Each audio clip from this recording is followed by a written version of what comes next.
Olá pessoal, tudo bem com vocês? Então, continuando os assuntos da nossa disciplina de Química Aplicada, a aula de hoje vai ser sobre a classificação das substâncias químicas.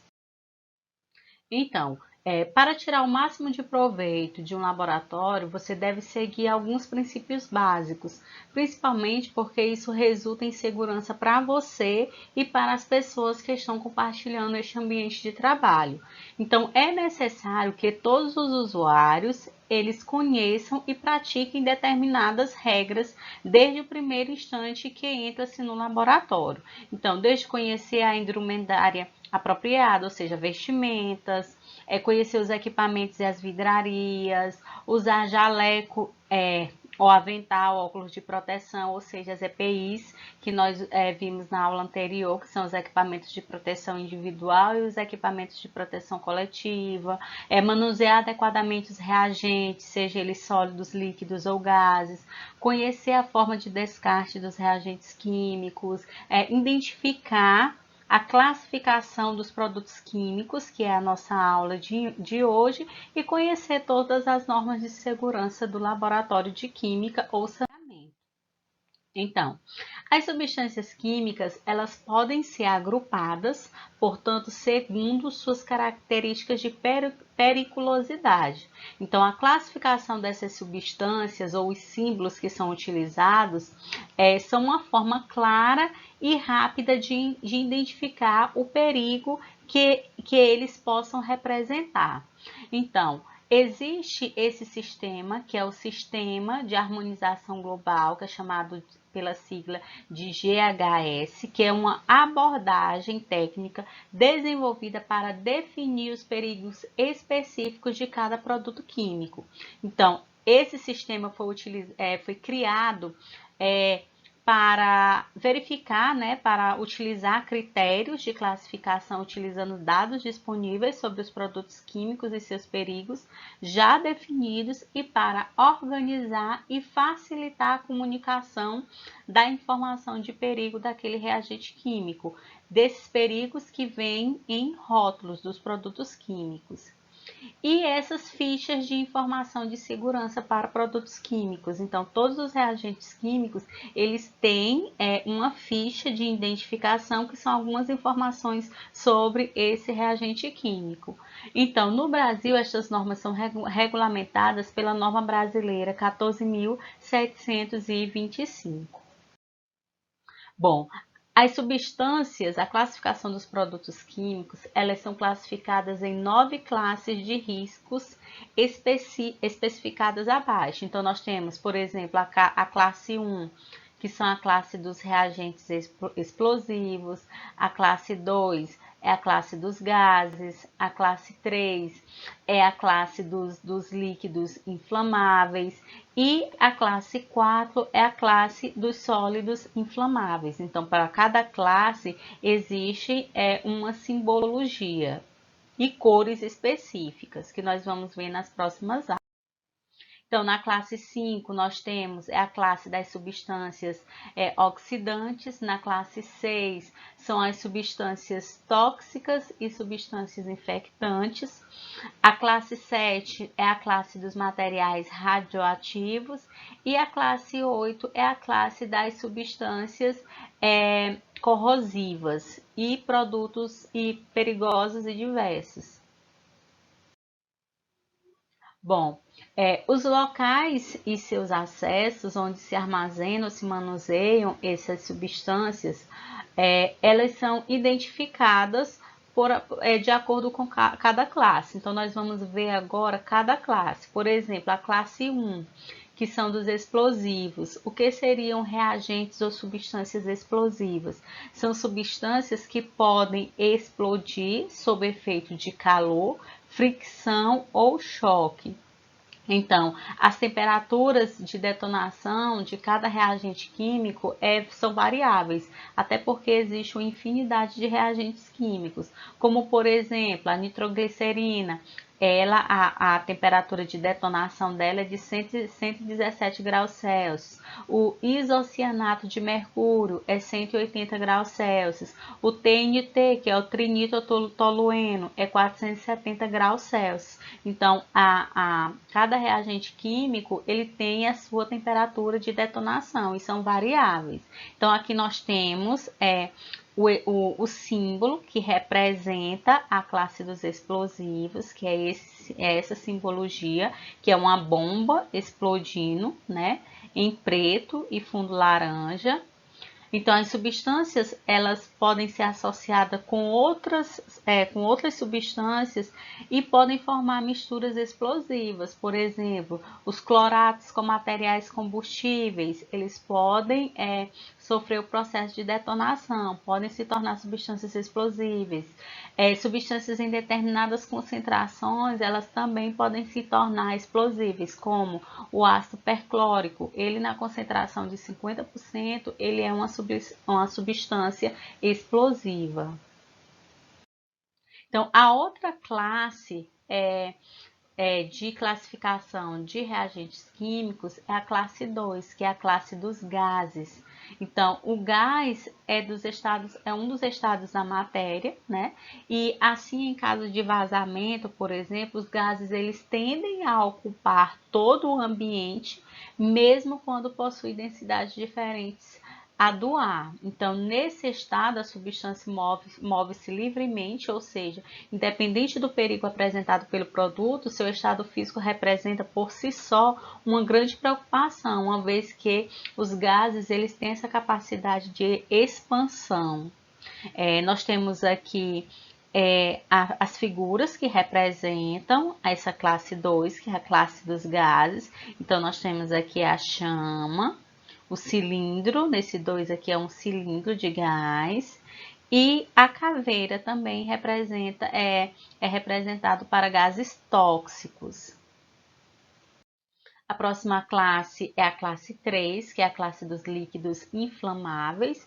Então, esses líquidos inflamáveis são materiais ou substâncias combustíveis, ou seja, que são passíveis de produzir fogo, que podem incendiar-se na presença de uma fonte de ignição, continuando a se queimar depois da retirada dessa fonte.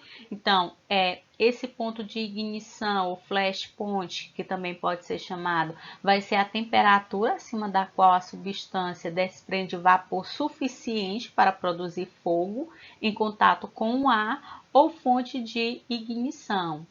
Outro ponto utilizado para esses líquidos inflamáveis é o ponto de autoignição, que seria o quê? Seria a temperatura acima da qual a substância desprende vapor suficiente para produzir fogo espontaneamente em contato com o ar. Além de nós termos que levar em consideração para líquidos inflamáveis a questão da pressão de vapor desses reagentes químicos e o ponto de ebulição, que é aquela passagem do líquido para o vapor. Então, para esses líquidos inflamáveis, nós temos esse símbolo, né, que é uma chama. A próxima classe é a classe dos sólidos inflamáveis, que é a classe 4. Então, esses sólidos inflamáveis são sólidos facilmente inflamáveis, como por exemplo no laboratório nós temos os hidretos metálicos. Então, nós temos essas simbologias. Quando vier esse F+, indica que esse sólido ele é extremamente inflamável. E quando vier só o F, é que ele é facilmente inflamável. Então, aqui um sólido extremamente inflamável, nós temos o éter. E aqui um facilmente inflamável, por exemplo, a gasolina. Então, nós temos essas simbologias também para esses sólidos inflamáveis que faz parte da classe 4. Nós temos na classe 5 as substâncias oxidantes e peróxidos orgânicos. Então, são substâncias que em contato com outras produzem uma reação fortemente exotérmica. O que seria isso? São reações que ocorrem em liberação de calor. Então, nos locais de trabalho onde existe ou se utiliza substâncias comburentes, deverá se colocar o símbolo, né, este sinal aqui, indicando que essa substância é uma substância oxidante. Então, esses componentes, quando em contato com outras substâncias, em especial as inflamáveis, por exemplo, eles produzem reações altamente exotérmicas, que liberam uma grande quantidade de calor, podendo provocar, desencadear incêndios. Então, aqui, por exemplo, alguns reagentes químicos que fazem parte dessa classe 5, nós temos a solução sulfonítrica, a solução sulfocrômica, nitritos de sódio, de potássio, percloratos, permanganato de cromato de potássio e os peróxidos. Então, nós temos aqui a simbologia, né, das substâncias oxidantes, que é uma chama sobre um círculo em preto, né, com fundo amarelo. A outra classe que nós temos é a classe 6, que são para substâncias tóxicas e infectantes. Então, o que seriam substâncias tóxicas e infectantes? São substâncias capazes de causar qualquer efeito adverso ou nocivo sobre um organismo vivo. E, em geral, todas as substâncias químicas, elas apresentam um grau de toxicidade. Então, as substâncias tóxicas, elas podem ser encontradas em diferentes estados físicos, sejam eles gases, vapores, líquidos, sólidos, poeiras, fumos, névoas, neblina. Então, as principais vias de acesso de uma substância tóxica ao organismo é a inalação, absorção cutânea através da pele, ingestão e injeção. Então, nós temos aqui os símbolos que são representados para essa classe 6, as substâncias tóxicas e infectantes. Então, aqui nós temos a caveira, nós temos aqui um X sobre uma espiga de trigo, né, com a inscrição nocivo. E temos aqui 3 meias luas crescentes superpostas em um círculo preto, para indicar que a substância é infectante. Então, algumas definições, elas são importantes quando a gente trata de substâncias tóxicas e infectantes, como, por exemplo, o que seria um agente tóxico? Seria uma substância que cause dano grave ou morte através de uma interação físico-química com o tecido vivo. Outra definição importante a se saber é sobre a toxicidade. O que é toxicidade? Então, é a capacidade que uma substância tem de produzir dano a um organismo vivo quando entra em contato com o mesmo. Então, nós temos aqui a simbologia, nós temos a caveira para indicar que é tóxico e temos esse T. E esse T+ indica que a substância ela é muito tóxica. Outra definição bastante utilizada é a DL50. O que seria a DL50? Seria a dose única de uma substância química que causa a morte de 50% dos animais de uma dada população de organismos que foram expostos em condições experimentais definidas a uma determinada substância ou reagente químico. Então, nós temos aqui, por exemplo, uma tabela indicando essa DL50, que seria justamente a morte de 50% de uma determinada população quando exposta a algum produto ou substância química. Então, aqui nós temos aqui a classificação de muito tóxica, que está menor que 25% quando utilizando ratos, ou utilizando via oral, ou utilizando essa substância de forma cutânea, ratos e coelhos, menor que 50%, ou utilizando a inalação, a ingestão dessa substância ou desse produto químico, que é menor que 0,5%. Então, ela é tóxica na faixa de 25 a 200 para ratos e coelhos de 50 a 400, isso de forma absorção de forma cutânea, e a inalação de 0,5 a 2, isso miligrama por metro cúbico. E ela é nociva, ou seja, quando ela utiliza nessa faixa de 200 a 2.000, 400 a 2.000 e de 2 a 20. Então, nós temos aqui a DL50 via oral, testada em ratos, utilizando essas substâncias, o etanol, cloreto de sódio, formol, dioxina e a toxina botulínica. Então, nós podemos observar aqui que a dioxina e a toxina botulínica, elas estão abaixo nessa faixa aqui, ó, menor que 0,5. Então, se está menor que 0,5, então indica que essas substâncias elas são muito tóxicas para testes em ratos. Na classe 7, nós temos as substâncias radioativas. Então, a radioatividade ela é uma propriedade que alguns tipos de átomos instáveis apresentam de emitir energia e partículas subatômicas, o que se convenciona chamar de decaimento radioativo ou desintegração nuclear, liberando uma grande quantidade de energia. Então, a radioatividade ela tem 3 campos de aplicações para fins pacíficos, como médico, que quando se aproveita a sua capacidade de penetração dessas radiações alfa, gama, por exemplo, beta, e perfeita definida por a definição de um feixe, né, emitido para o tratamento, por exemplo, de tumores.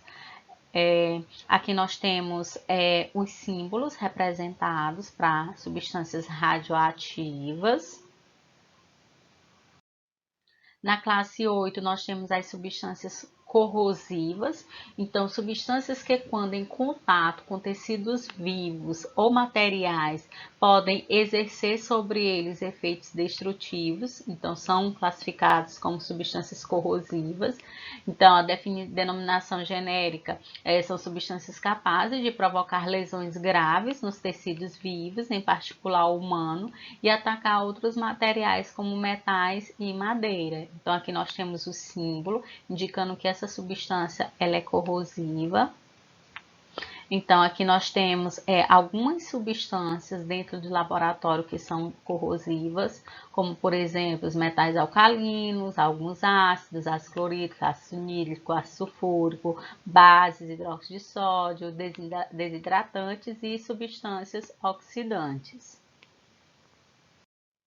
Na classe 9, nós temos as substâncias perigosas diversas, que são substâncias que não são classificadas naquelas outras classes já mencionadas.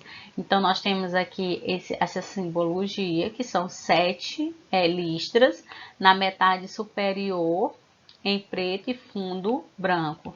Lembrando que um reagente químico, às vezes, eles fazem parte de mais de uma classe, dependendo das suas características físico e químicas. Então, essas foram algumas referências que foram utilizadas na nossa aula de hoje, que vocês podem estar utilizando e aprofundando o conhecimento de vocês.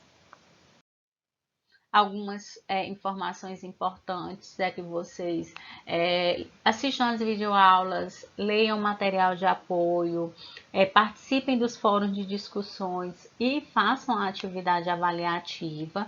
Então, o conteúdo da próxima aula vai ser substâncias químicas como agentes de riscos. Qualquer dúvida que vocês tiverem, vocês podem estar entrando em contato comigo através do meu e-mail, através do grupo de WhatsApp e dos fóruns de discussões. Então, até a próxima aula e bons estudos!